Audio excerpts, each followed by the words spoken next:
All right, welcome everyone to our webinar on the 5 most essential strategies for sales managers.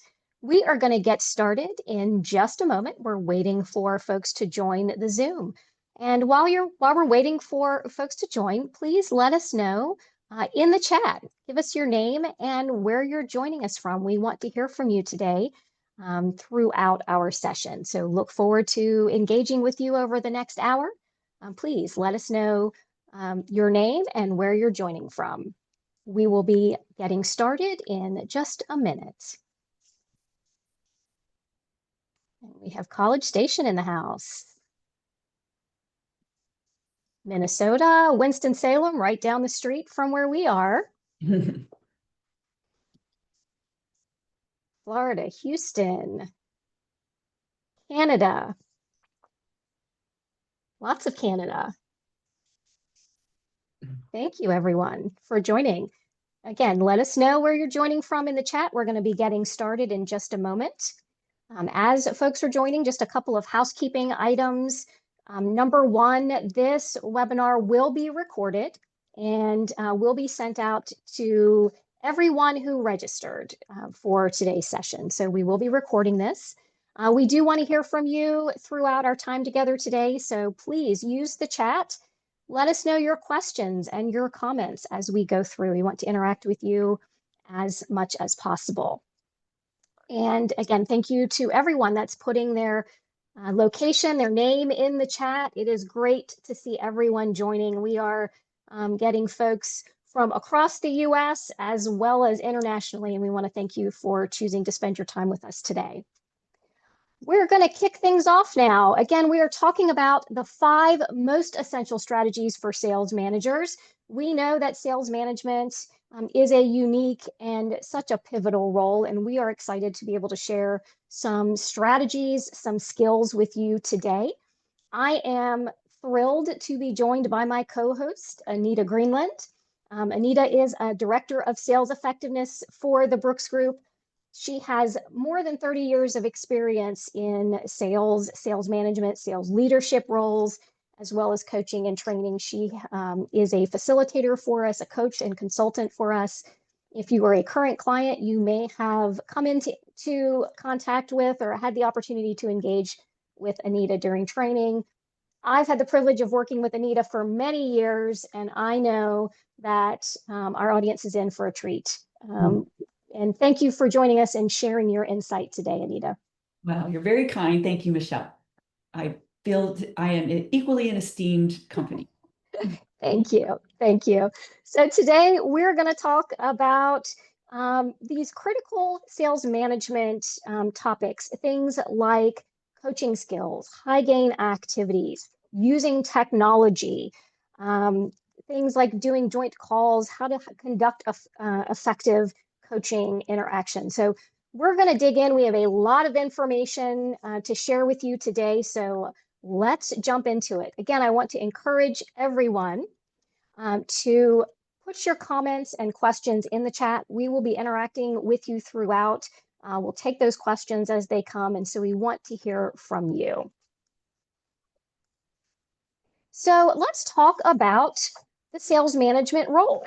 We know that sellers are often promoted into management roles. Those are very different skill sets. Anita, let's talk about this. Talk about some of these roles of a sales manager. It's not just one simple thing, is it?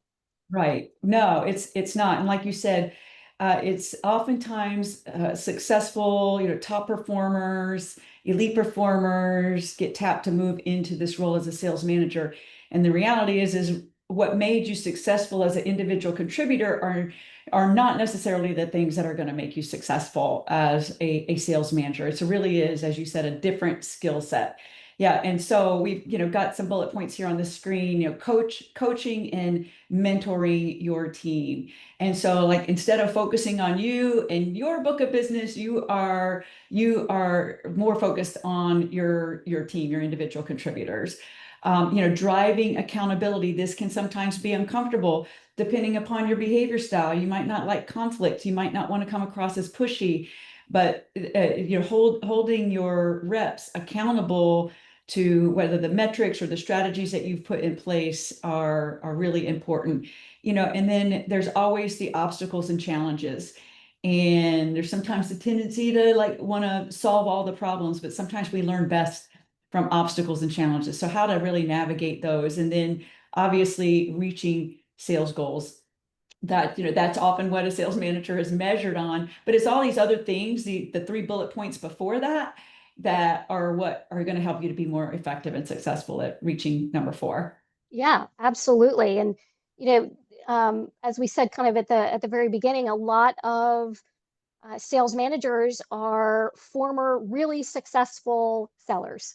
And their one kind of responsibility was reaching those sales goals. And now, as a manager, you're responsible for the sales goals of an entire team, but you're also responsible for these other roles Yeah. and accountabilities as well. So definitely adds that extra layer of complication of additional skill sets into the mix.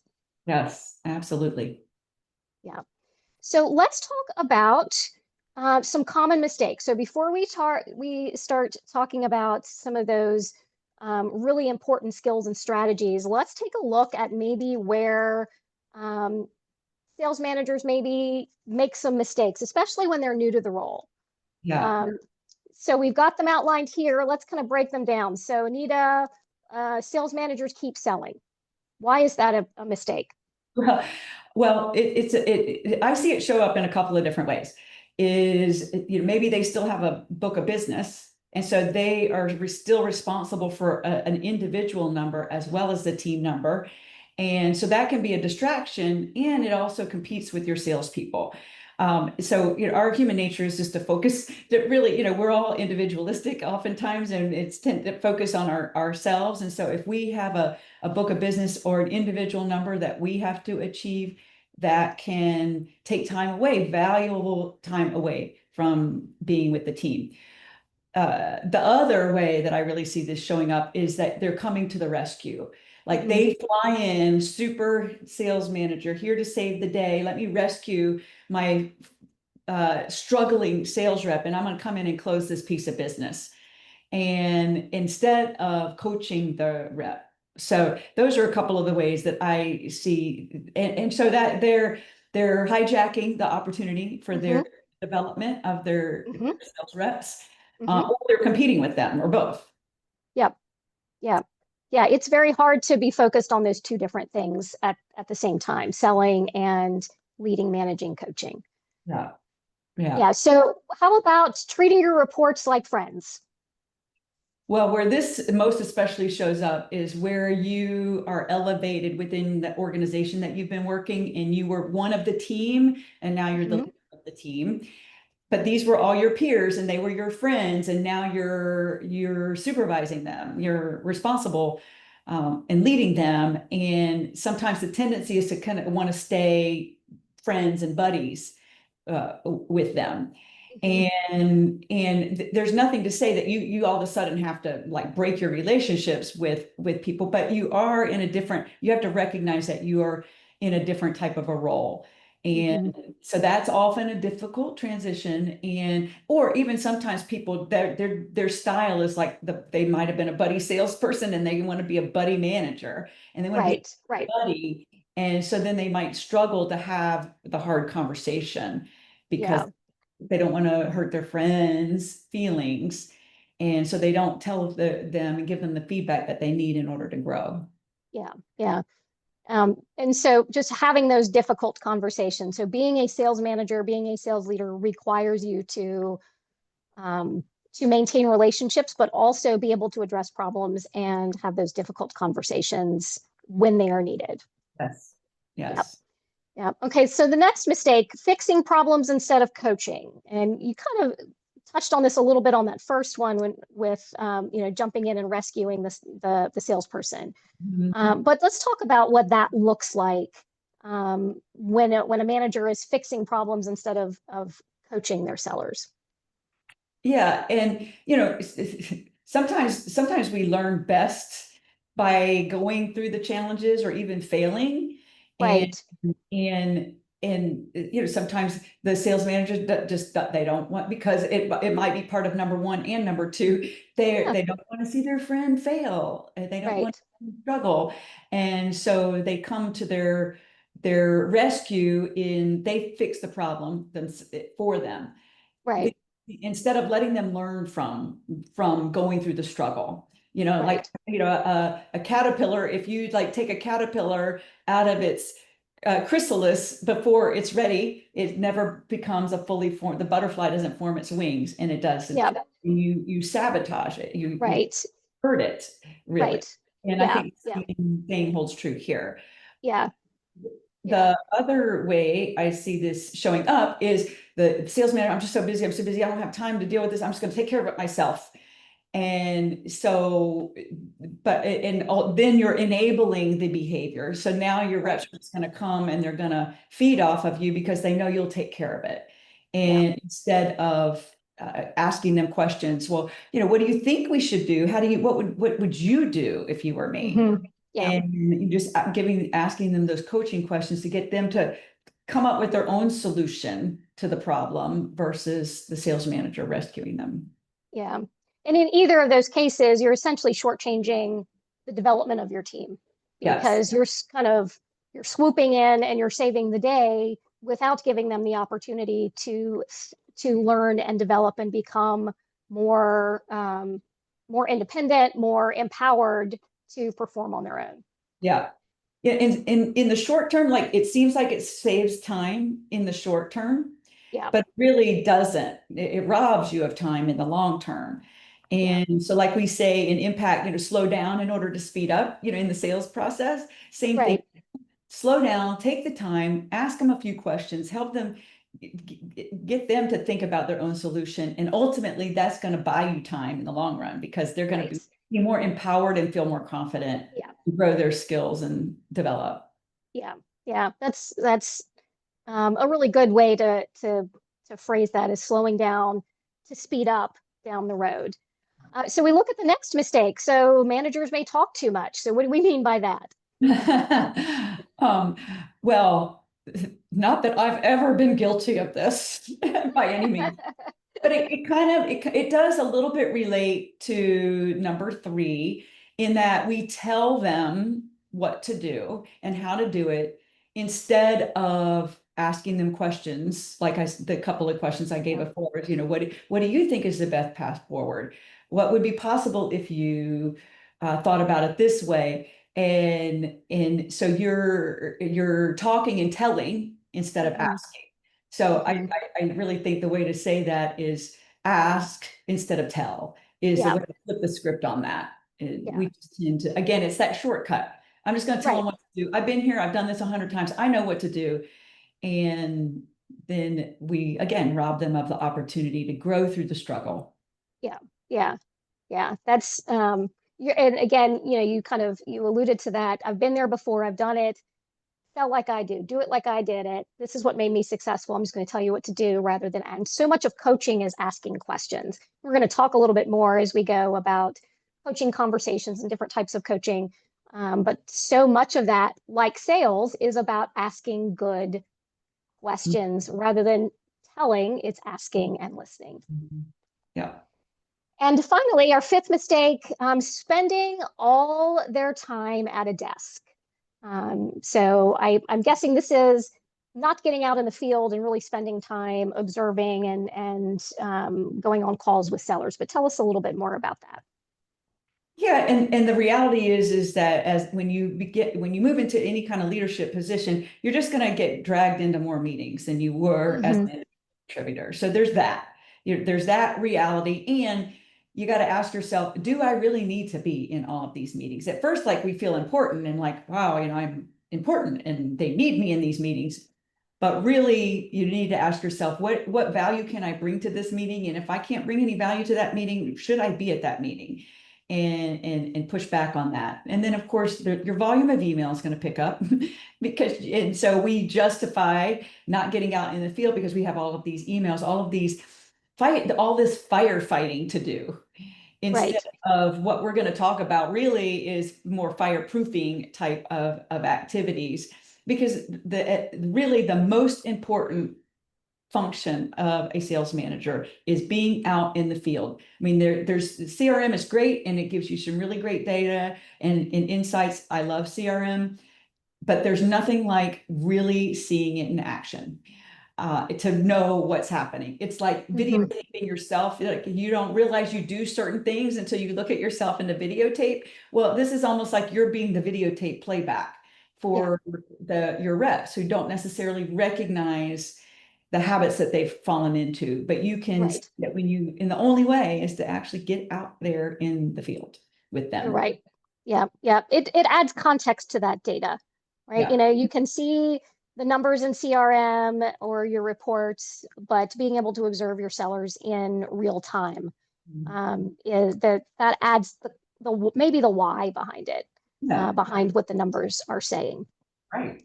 Yeah, and I want to point out, Chris, thank you in the chat was saying that silence serves as a wick to draw people out. So kind of going back to talking, the mistake about talking too much. If um, ask a question and kind of let it sit, then that draws people out and encourages more dialogue again, as opposed to all of the telling.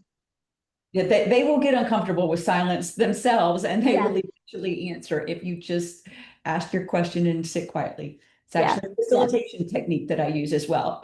Yes, yeah, and again, it's a good sales technique as well. We put questions out to customers, and we want them to do most of the talking. And I think there's um, a similarity there to a good coaching conversation. Mhm. Yeah. So we've Great. looked at mistakes. So let's talk about then the most essential skills. So these are the skills that we're going to be talking about today. We're going to be people management. So that, again, that ability to manage your team. Sales activity management. So again, being able to manage the sales activities and even as a manager, to be able to manage your own activities. Are you focusing on the right types of activities in your own role? Being able to manage the sales process from start to finish. And we'll talk a little bit more about that. Coaching, sales coaching. We've um, kind of talked about that a little bit, even up to this point. I'm going to talk about different types of coaching conversations and what those look like. And then technology management and how you manage the all of the different types of data and technology that's available to you and how those can fit into your role and support sales management. And Anita, we have a question in the chat that I'd love to get your thoughts on this. Okay. Terry has asked, which of the five have the biggest impact on long-term sales team performance? So what are your thoughts as you look at these five that we're talking about here? What do you think do you think any is more important than the other, or are they all equal? I'd love your Well, input. I'm going to go with, I got a strong opinion on it. It's skill number 4, sales Yep, coach. yep, Because I believe that that really weaves its way into all of the other skills. So if you yep, get better at that, you get better at everything. yeah, And yeah. and it's hard. It's hard. It's hard. Yeah. And I agree with you. I think sales coaching, if you are coaching your team, again, everything else kind of falls into place. I also think having that sales process as a standard to coach to is also important. Yes. Um, Yes. so yeah, but I think we're in alignment in terms of really driving long-term performance. I think all of these though fit together and really drive and support an overall sales team effectiveness. And I think managers should focus in all of these areas and look to develop these skills. Curious on what the audience think. We have a sales coaching links back to all. So Marcus put that out as well. So I think Marcus agrees with us. But would love to know your thoughts in the chat if you have some thoughts on these particular skills and strategies and how they contribute. We'd love to hear from you. So let's break some of these down and dig in a little bit. So let's talk about this is related to activity management. So let's talk about high gain sales manager activities. And first, Anita, I think let's define what a high gain activity is. Yeah, so a high gain activity from a sales manager perspective is like anything that is going to be improving the performance of your individual contributors, or improving the performance of your number. And Right. so what's going to help grow revenue and what's going to help grow your people is something that is directly related to moving people or moving the business forward. Okay. All right. Thank you for that. Yeah, that's a good level set. So these are the things that really are um, contributing again to the success of the team overall and overall sales effectiveness. So breaking that down, here's a few examples of high gain sales manager activities. So coaching and training, right? So we Mhm. actually, we've been talking about that all along. There's really no substitute for coaching and developing your team. Yeah. Managing sales culture and creating that overall, I think, or fostering that overall sales environment and culture on the team. Mhm. Analyzing sales performance. So again, I think that kind of even relates back up to coaching and training. Are you evaluating the team and the overall, not only their personal performance, but the performance overall of the team? Mhm. Reinforcing sales process and managing change. These are some big ones here. Yeah. What are your thoughts on this, Anita, in terms of how these fit into to high gain sales manager activities? And do you have thoughts on, are there other high gain activities where people should be focusing? Well, I think that they really do fall into these five categories. And I think where the struggle is with a number of these is that often they are more important, but not urgent. And so Mhm. often, our focus tends to go to the urgent and important stuff, and we're Right. the things. And so you find yourself being busy, and then when you fill up your cup with that, there's not a whole lot of room left over for some of these other type of activities. And so what I would say is most important about many of these, like the coaching and training, the managing the sales cult, all of them really is be intentional about putting time on your calendar to do some of these things in blocking time so that they actually happen, making the appointment with yourself, making the appointment with your team, your reps, and keeping those appointments, treating them like as if they were appointments with your highest buying customer. Yeah. And because they do tend to get hijacked because of all of the other busier things like the low gain activities, Right. being caught in the email urgencies and the problems and the challenges. And you need to do those, but if you fill up, like I said, you fill up your cup with that first, there's not a whole lot of room for some of these other things that are important, but maybe just not staring you in the face in the moment. Yeah. Yeah. I like that idea of scheduling time of and plotting that on your calendar and having that take priority again, like you would treat your best customer, right? Most organizations, their best customers are going to be treated with the highest priority. And so putting those down on your calendar and then kind of scheduling around that can be one strategy. Yeah. Terry has also asked, how do you balance strategic planning with day-to-day sales operations? And I feel like that kind of dovetails right into what we've been talking about. But I don't know if you have any other thoughts on that question as well. Yeah, that would my response would be the same, in that you have to schedule those important things. Like Mm-hmm. what are the three most important things you need to get done that day? What are the three most important things for the week? What are the three most important things for the month? It is often the approach that I take Yeah, in helping to manage that, and then putting that time on the calendar. yeah, Yeah. yeah. Okay. And another question here, what is meant by sales culture in this context? With customers, among the team and company, or both? Yeah. Um, what are your So thoughts? yeah, when I think about managing sales culture, it's like managing the internal team. Hmm. And what is the is it a um uh like an authoritarian dictatorial type of culture, uh, Right.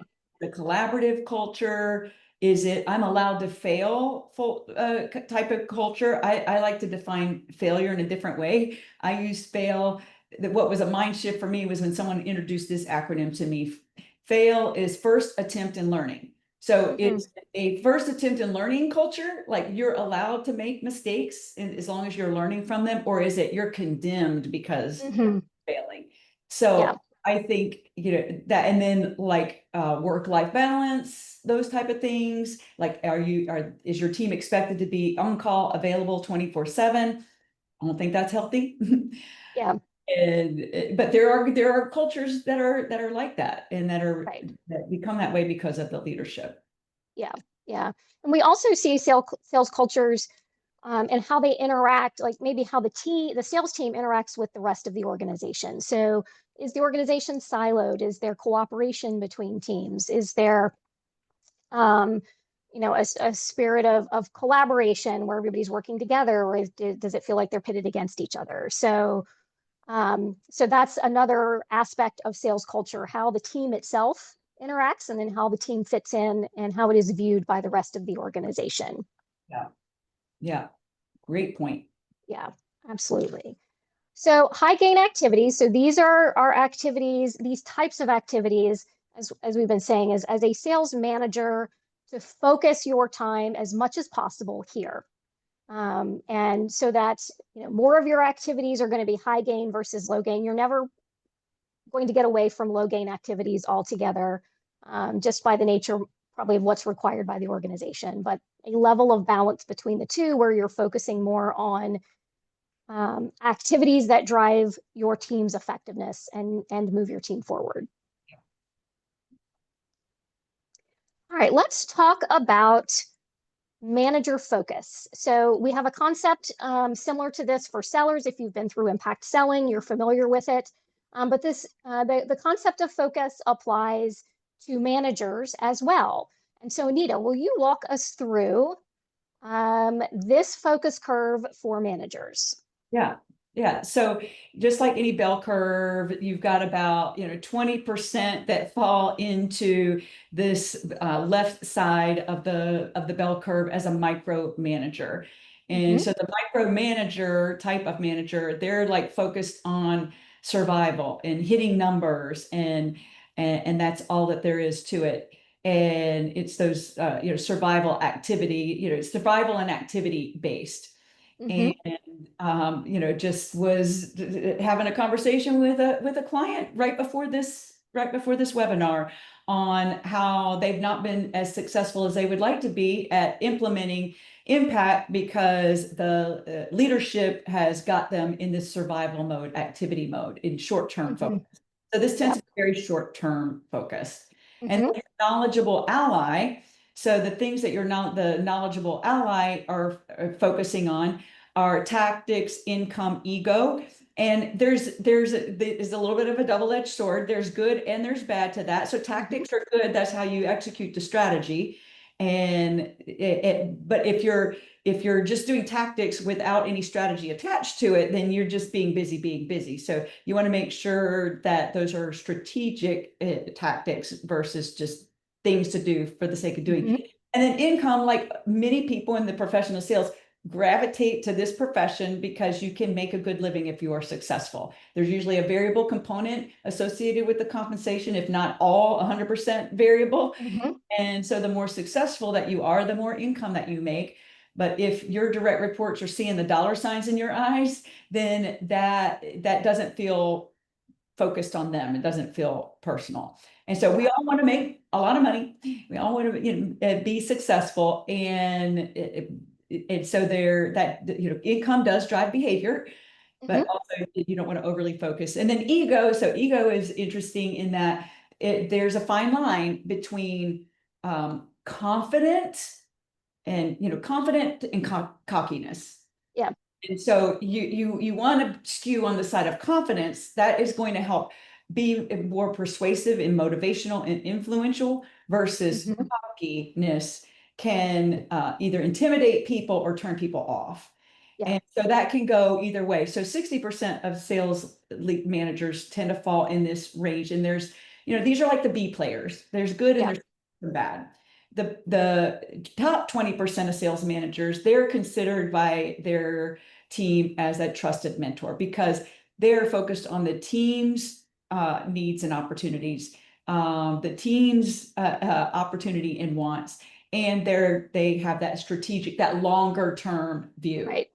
Right. The tactical is more like in the moment, in like the next week or 30 days. The strategic is looking down the road. And so maybe we're not having a good month right now. If you shift everybody's vision over to micromanager survival, we all want to make the month, but if that comes at the expense of looking long term, sometimes you got to let a month go Yeah. for the sake of the rest of the year.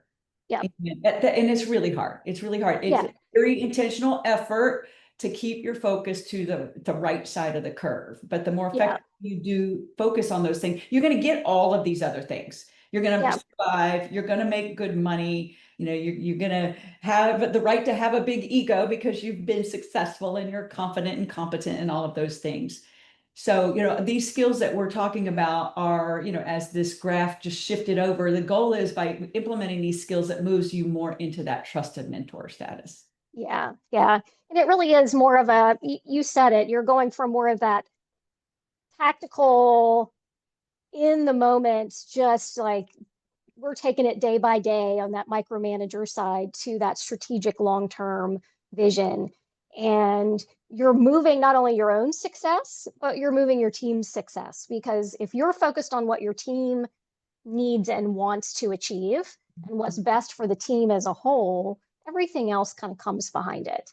You achieve all of those, the income, the ego.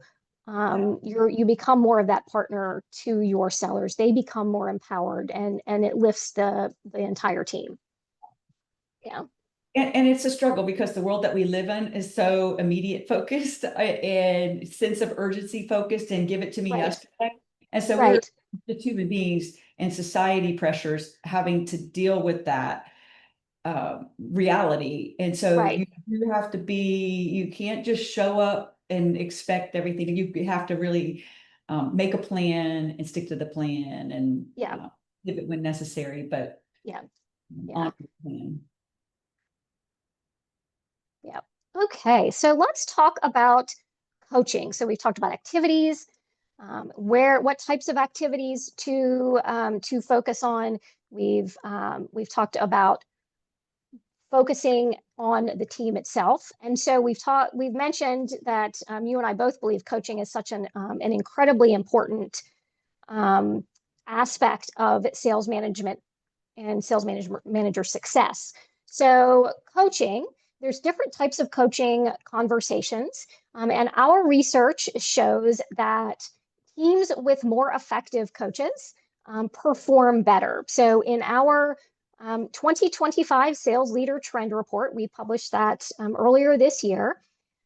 Our research indicates that teams that are consistently overperforming their yearly revenue goals, so greater than 120% of their yearly revenue goals for the past 2 years, are better at deal coaching, pipeline coaching, and joint call coaching. So I'm going to share this data with you. 83% of elite teams, and again, those were teams that achieved greater than 120% of their yearly revenue goals for the past 2 years. So 83% of elite teams are effective at deal coaching compared to the rest of our survey population. So they are more effective at coaching their sellers through specific opportunities, specific deals.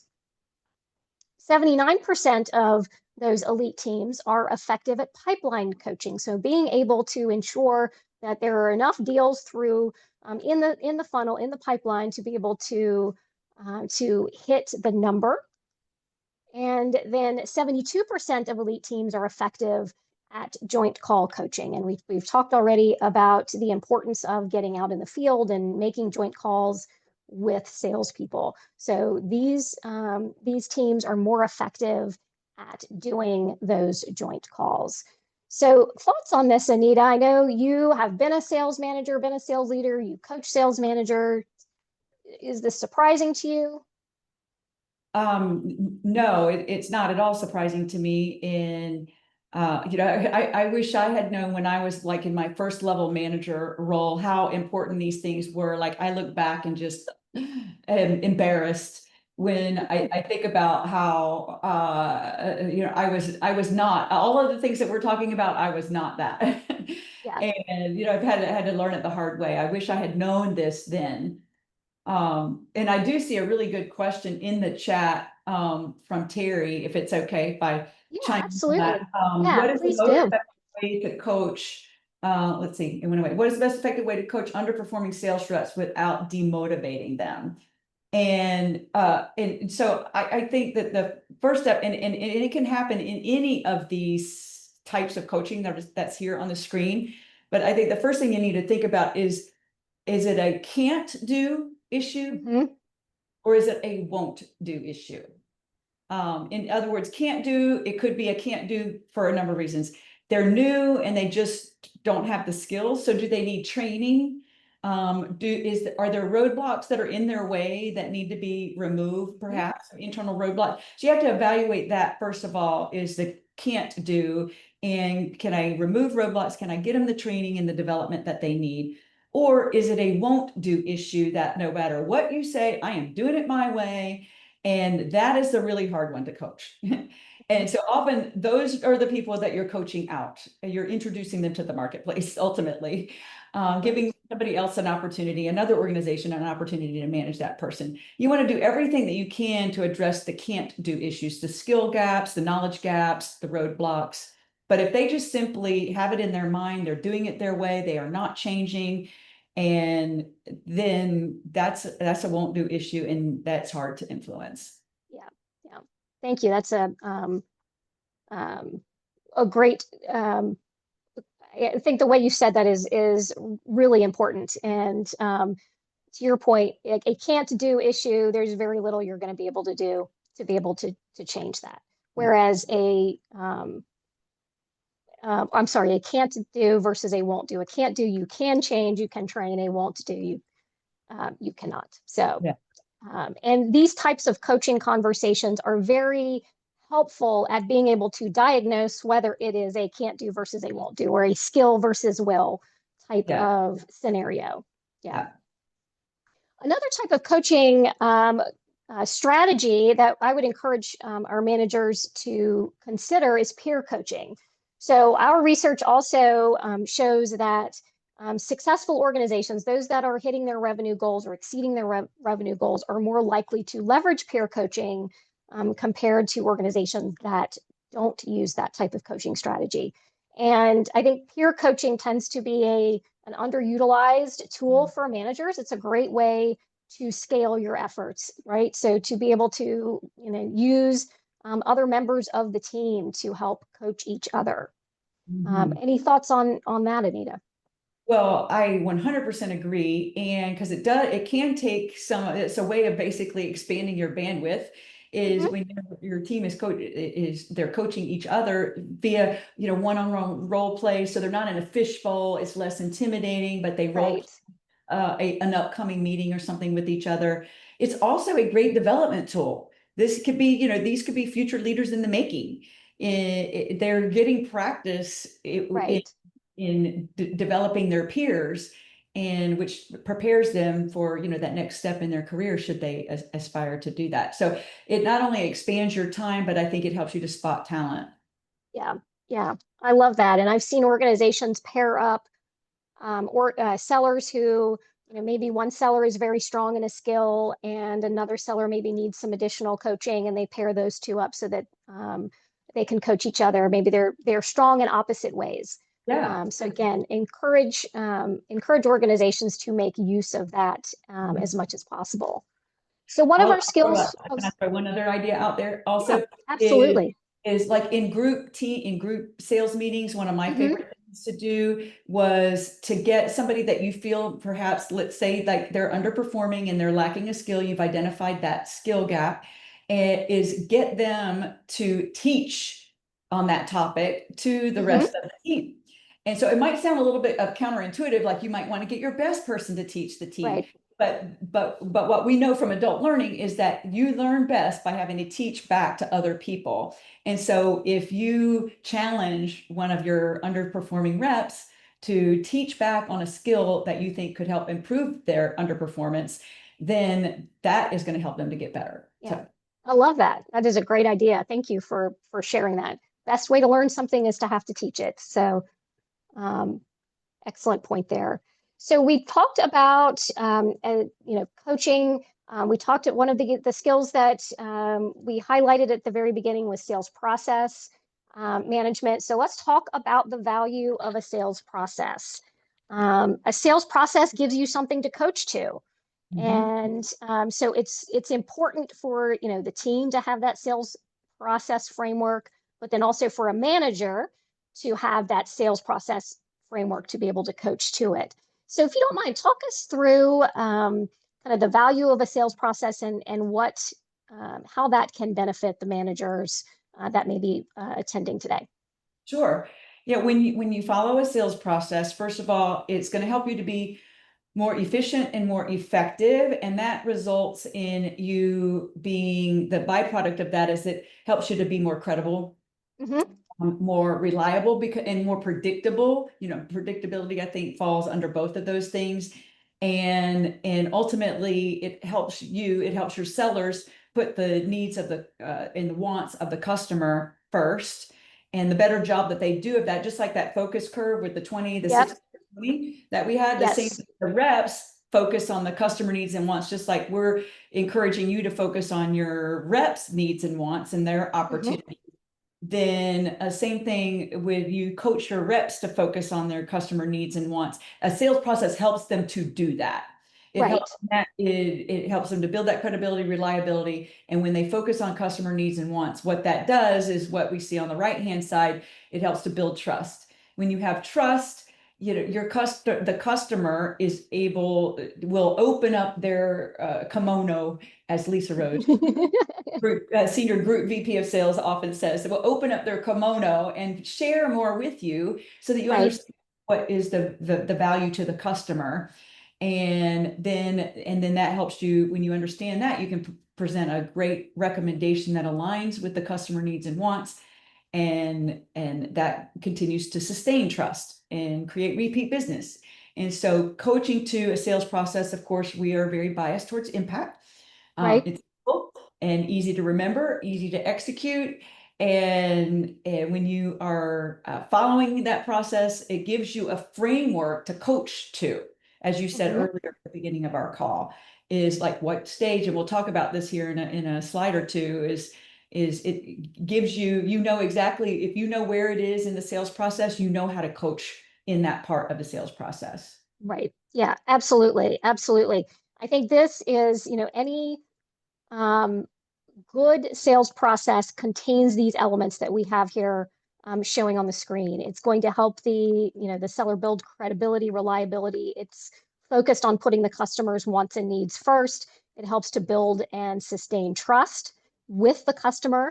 And as you said, we are certainly biased towards the impact selling process. But any sales process should be able to, if you're looking to implement a process, make sure it has these elements, that it is building trust, that it is putting those wants and needs of the customer first. And to your point, um, as a manager, you should be able to ask your rep at any point in time where they are in the sales process, and the rep should be able to answer and understand what, identify what those next steps are. So it gives just that framework for both selling and coaching, and it kind of gets everybody on the same page.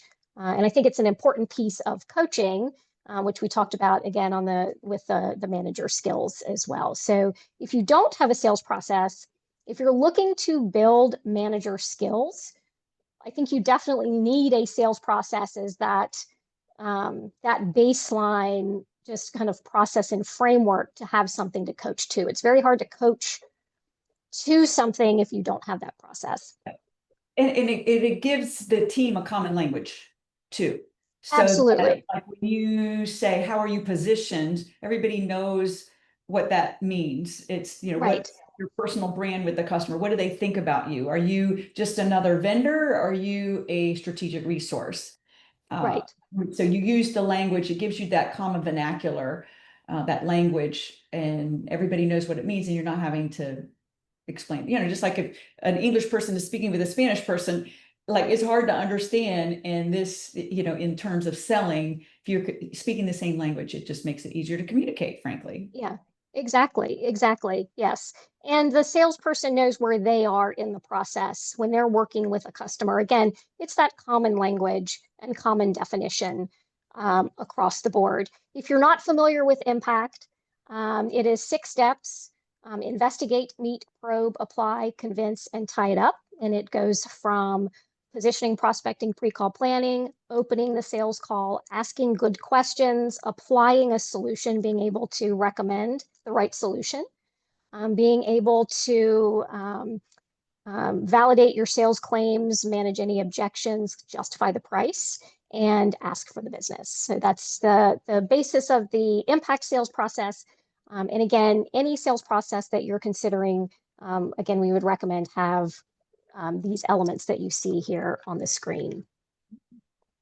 With a sales process, you are able to more effectively conduct joint calls. And um, that was one of the types of coaching conversations that our elite teams, those that are consistently overperforming, they are more likely to conduct joint calls with their sellers. And there is no substitute to getting out in the field. We have been hammering that point home, I think, Anita, our entire time together. So let's talk about joint calls and the best way to conduct them.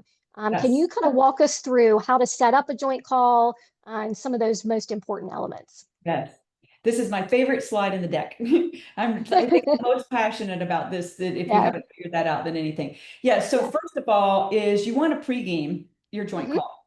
You don't just like say, okay, I'm going to be out in the field with you on Friday. And you want to sit down ahead of time and talk about, what are the calls that you're going to make, and pre-call plan each of those calls. And that's a big part of our investigate step. The first step in Hmm. the sales process is pre-call planning that, because that just helps everything to run a lot more smoothly. And then having the conversation, asking the rep, what role do you want me to play in on the call? Or Hmm. determine that together. Am I going to lead the call? So if it's like a brand new rep and you're trying to model and train, you as the manager might be leading the call.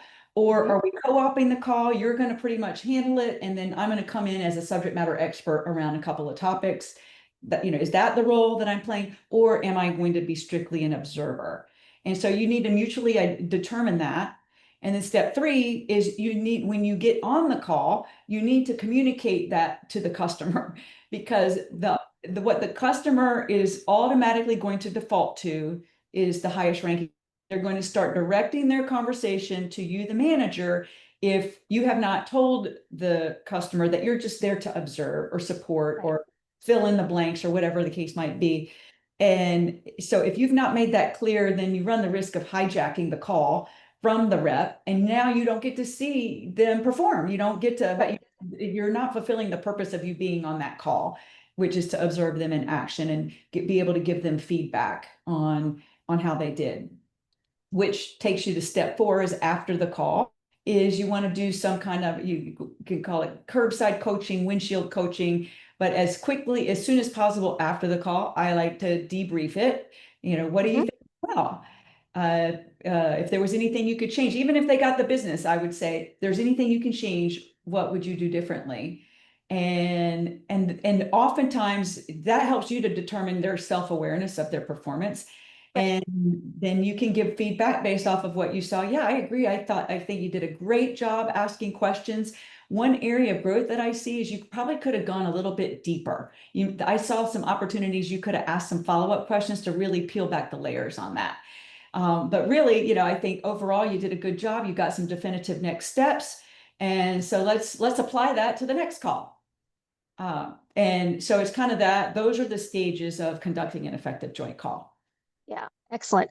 And I know in our own management training, we provide tools to kind of assist with that. So a joint call audit or something like that can help, especially if the manager is observing or needs to take notes, to be able to make sure that they are um, honing in on the most important skills associated with that particular call. So a great way to take notes, and then it gives you some data as well to be able to refer back to during those conversations. Yeah. Yeah, And I want to just reiterate the importance of giving constructive feedback, not destructive feedback, but don't always say, oh, you did great, you did awesome. And there's always try to find one thing that they can work on to keep moving forward. And when you do that regularly, that becomes a habit. I know we're close. I do have an interesting story, if I could share on sure. this. Is where I created that habit of giving feedback, going through those stages and giving Hmm. constructive feedback, even when the seller won the business. And there was a time when we won a really big piece of business, and we were in separate offices, but the call was on Zoom, and she comes running into my office and we're high-fiving and we're all excited. And then she goes back to her office. And then because I felt like we had created this culture of feedback, about 30 minutes later, she came back and she said, wait a minute, you didn't give me my feedback. You didn't give me my constructive feedback, because we got so caught up in the excitement of Right, it. And right. but she wanted the feedback from that call, even though she won the business. And Hmm. that was from many, many, many, many, many calls of always giving some kind of constructive Right, feedback. So right. Yeah. And I think maybe, that's yeah, an important point of setting that expectation. So over time, yeah, because you are in the habit of giving that feedback, the salesperson comes to expect it, yeah, regardless to your point of how the call ends, meaning you got the business, maybe you didn't, or you've got another call set up, but the expectation is that there will be some feedback. right. And it sounds like it's welcome. So, it's also given in a way that the person receives it well and values Yeah, having that right, information. right. Yeah, you do it in a kind way. Yeah, yes, yes. So I love not only the joint calls, and I'm with you. I think that joint calls are incredibly important. Um, and there's really, again, we talked about this many times already. There's no substitute for observing sellers in action. But I think setting that expectation and going back to sales culture, you're creating that culture where feedback is expected and welcomed. And I think that's incredibly important as well. So that shows consistency in your activities. Yeah. So coaching follow-up.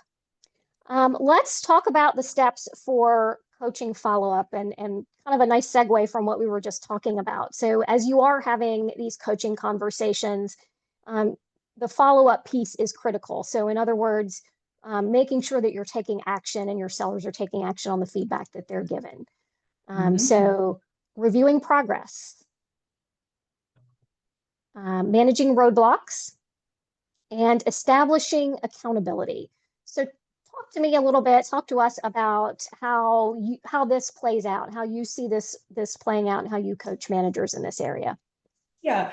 Yeah. So if you have given your rep consistent feedback, like let's just use the example that I just used as Hmm. far as it was the made up example that they did a good job in the call, but they could do a better job of going deeper. And Hmm. but you notice after you've given them that feedback, and you've noticed on being on several joint calls that they don't seem to be going deeper. And that can also, you can see that in observation, but you can also see that in how they're in what's happening in their pipeline as well, that they may not really be uncovering the customer's needs and wants. But anyway, so you're reviewing, are they applying the feedback that I've given them? And maybe there is a roadblock of some sort, and perhaps they just need to practice that. They're just uncomfortable asking those deeper questions. And so you role play it with them, or you Hmm. partner up with somebody that's strong and do that peer coaching that we talked about earlier. But you manage the roadblocks, and then you say, okay, let's check back in on this in a couple of weeks. And the next time I go out on a field ride with you, I'm going to be looking for you to go 3 deep at least one time in each of those calls, so that and holding them accountable to that, because frankly that which is measured or that which is observed improves. Right. So if you give them feedback and you never circle back with them on it, then it's just going to go in one ear and out the other. But if they know they're going to be held accountable to it in some way, then there's a greater likelihood that they will follow through. Yeah, absolutely. So what strategies help foster accountability and ownership with the sales team? And that was a question that came in from the chat. Yeah. Well, one thing that I think is important is I say this all the time, we support what we help create. And so establishing and getting agreement with the rep, at first of all, asking them, what do you think that you can do to get better there? And so that it's their own idea. So if they're creating their own path forward in Hmm. it, there's a greater likelihood that they are going to follow through on that versus you Yeah. telling them what to do. You asking them, like say I gave feedback that I think, if you went a little bit deeper a couple of times, that would help you to be more effective. What do you think you can do to make that happen on the next call? Or what do you think is holding you back from doing that so that you can manage any roadblocks? But you want to get their buy-in and them to identify that path forward. So I think that's the biggest strategy in accountability. And then Yeah. of course you need to hold the mirror up when they're not doing Right. it. You gotta be ready to have the hard conversation Yeah. and tell them what you see or don't Yeah. see. Yeah. And I think, yeah, being honest and transparent in that way. But if you are going to hold somebody accountable, then you do have to follow up and hold them accountable. Yeah. So, going back to your example from earlier, your salesperson is used to getting feedback from you because you've set that expectation and they know that you will follow through. So Yeah. you've got to be able to have that consistency as well. So sales technology, there's a lot going on in technology these days. And sales technology can help reinforce the sales process. It can help drive expectations and accountability. It can help manage change. Um, Ultimately, sales technology, I think, helps with all the other skills that we've talked about more from a supporting kind of Yeah. aspect. Um, your thoughts on technology? I know we've talked a lot about CRM. You and I have talked about AI and the importance of AI or how it is used in a team. But any words or thoughts, advice for our audience on how they use technology? Yeah, and I know we just have a few minutes left here, but from a manager perspective, like I'm in the process of writing a book right now on sales resiliency, and so I've interviewed a lot of individual contributors and sales leaders, and I had somebody who works for a broadcast company share with me that they micromanage, so the Mhm. leadership is so focused on that left side of the curve and they track too many metrics in the CRM. And she said, when my CRM looks good, my sales don't look good. And when my sales are good, my CRM doesn't look good. So you've got to find the right balance of what you're tracking. Yeah. And like really key in on maybe 5 or 6 things, not 20. And because that is difficult. So I'm a huge believer in the CRM, when used wisely. Yeah. And of course, ARM, AI, AI. coming at us like a freight train, and you better jump Right. on it. I'm a big fan of using it for pre-call planning. You can, like, I've cut my pre-call planning time way down, just Hmm.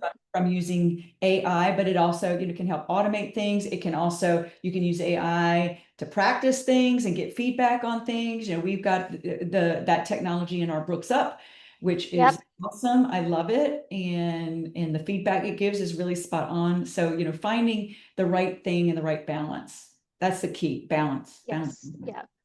Balance. I think that's, balance and not over indexing on one or the other, I think is incredibly important. Um, going to cover these manager tools and resources. We do have a couple of questions as well that I want to get to. Some examples of different tools and resources that managers can use. There's performance data. We have our assessment tools, manager tools, the joint call audit that's there that we've talked about in conjunction with conducting those joint calls. You've talked about CRM data and how that can be used. I think the big takeaway is that we have a range of tools that can support management and coaching. it gives you a holistic approach. So we don't necessarily want to rely on one type of data as the basis of your coaching and management efforts. Would you agree with that, Yeah. Anita? Yeah, like using a little bit from all of these buckets here gives you more than Right. 360-degree view. And so yes, yeah, don't just pick one and go all out on that. You need a little something from all three of these areas. Exactly. Yes. And so just a quick summary on achieving sales goals is kind of summarizing what we've talked about. You want to set well-defined, actionable goals, and you want to clearly communicate those to your sales team. You want to use a sales process, right? So for your salespeople to have that framework for you to coach to, and then you want to coach and follow up. And I think these are the elements in conjunction with the other skills that we've talked about that really can help you as a manager um, help your teams achieve their goals.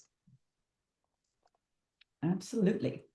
And a couple of guides here. If you're interested in learning more, please feel free to scan these QR codes, how to introduce AI tools to your team. We've got a paper on that and a guide, the Ultimate Sales Process Guide. So feel free to scan those.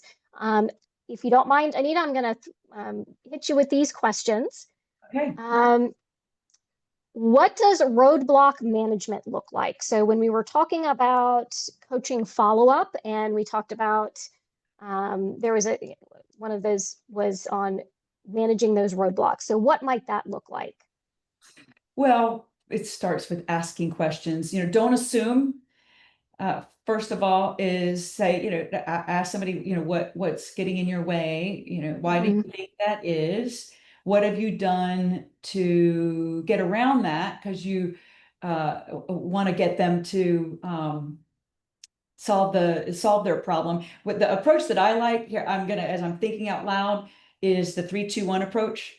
Mhm. So, tell me, summarize the roadblock for me, summarize the problem in 3 minutes or less, and come to me with two solutions that you think are going to help to solve this problem, to overcome this roadblock. Is it a self-induced roadblock? Is it an organizational roadblock? Whatever.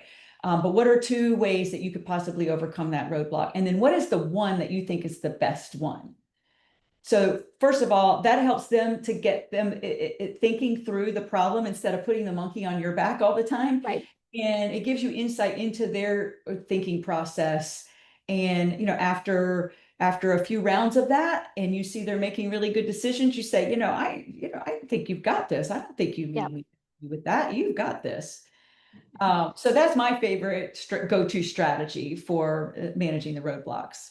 Yeah. And I like that because it builds on what we've already been talking about in our time together today. So you're asking questions rather than, talking, just simply talking, and you're empowering your salesperson to develop, to kind of solve problems and think through on their own. So it's kind of a culmination of those coaching strategies. So thank you for sharing that. Um, what is your opinion on the best way to introduce these 5 strategies or skills to a team that might be resistant to change? So as you think about these things that we've talked about, introducing those to a team, any thoughts on that? Well, I'll go back to what I said 5 minutes ago. We support what we help create. Mhm. And so maybe it's not all five of them. It's Yep. here's a list of five in, Right. in which we could get better as sales leaders. And let's brainstorm which one or two would be the best ones for us to really embrace for the next 90 days or whatever the Right. case might be. And so they don't feel like they're being told to do something, it's they're helping to support it. And then you get in, and what is that going to look like in our organization? Like here's what we're going to agree on, and here's how we're going to support it. And that just helps everybody be rowing in the same direction. And like I Hmm. said, support what we help create. And so if they're helping to create the path forward, then there's likely to do it. And if you choose one or two at a time, it's just more digestible versus all Yeah. five. Yeah. Yeah. And again, that piggybacks on another thing that we were talking about, which is not having too many things going at one time. So also kind of be aware of how much you can introduce at one time. So to your point, getting buy-in for that and doing it in a phased way. Yeah, yeah. Yeah, It's, the less is more, say what you want to say, less is more. And if you try to do too much at one time, you do nothing. So right. Yeah, take, eat the elephant one bite at a time. one bite at a time, as I've heard you say Use your, many times. use your little slogan there. That's right. Remember this. One more question here. What is your top recommendation on managing my own large territory, but also being there to coach my sales reps in their territories? So Oh, this is a manager that has their own book of business in yeah, addition to coaching. Yeah, yeah. Um, I would say here's my advice. We'll right. talk about like what is best practice and then what might be reality. So best Yeah, practice is to try to offload as much of that account list as possible. Like my question is, are you hanging on to these accounts because you don't feel like you can let them go because these customers will only work with me? Is that what's at work there? Or is the top leadership mandating that? I would right. go to that top leadership because it's not a best practice. And I'm sorry, but your customers will work with somebody else besides you. I promise you. If you coach that person well, Yeah, you want to divest as much of that as you can. That's what I think is the best practice. And then you need to work with leadership and have them watch this webinar. uh, scroll to um, the end. yeah, yeah, right. Because it's not going to help the overall strategy most likely for Right. the organization. Yeah, I've been one of those. I've been one of those, and so I know really from experience it doesn't work. It's not effective. yeah, yeah. If if that's not possible, then it's more of a matter of like really having to find balance, I think, or intentionally understanding, like figuring out how you can balance your time Yeah. Yeah, against the see two. what can you delegate? Delegate as much as possible as you can of that account maintenance Yeah, so that you can focus on your team because the reality is it's we're all our own favorite topic and we're the center of our own universe and so right. that it is hard so you got to be very intentional about that. Yeah, yeah. Well, thank you so much, Anita. And I want to thank everybody in the audience. Great questions, great interaction. We really do appreciate your time today. Anita, appreciate your insight. Always a pleasure getting to do these with you. And thank you again for your Well, time and your expertise. enjoy them very much and I hope it's helpful to the audience. Awesome. Well, thank you all to our audience, and we will see you next time. Bye-bye.